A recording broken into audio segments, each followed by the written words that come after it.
Hello Alex here. What? మన సరుకు వెళ్తున్న ట్రైన్ పట్టాలు తప్పి లోయలో పడిందా? 30 లక్షల సరుకు డ్యామేజ్ అయిందా? Oh my God.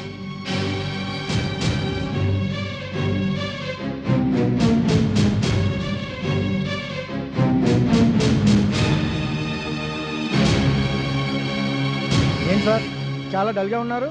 Anything wrong with you? మనం సరుకు పంపిన గూడ్స్ ట్రైన్ పట్టాలు తప్పి వేగంలో లోయలో పడి మొత్తం సరుకు డ్యామేజ్ అయింది. Shit. My god. It's all right. Insurance ఉందిగా? No sir. వాట్? అది మరి చెప్పండి. వాట్? ఇన్సూరెన్స్ పేపర్స్ ఇంకా సబ్మిట్ చేయలేదు సార్. ఎందుకు సబ్మిట్ చేయలేదు? మీరు ఇంకా సంతకం చేయలేదు సార్. నేను సంతకం చేయబోవడం ఏంటయ్యా?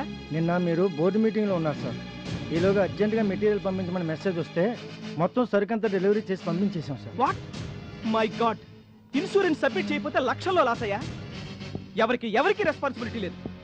వేలకు వెళ్ళి జీతాలు తీసుకొని ఏదో కాలక్షేపం చేస్తున్నారు. You are just enjoying here. Get out from here. Get out. ఏమన్నావో ఏం విన్నానో, కన్నులతో మాట్లాడే భాషే వేరు.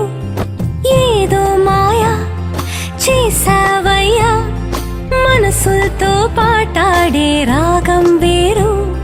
చిన్ని చిన్ని ఆసే సిరి వెన్నెల్లో నా పూసే, గుండెల్లో నీ ఊసే ఒక భాసే చేసే. గుచ్చే చూపుల్లో నా రవిచ్చే నవ్వు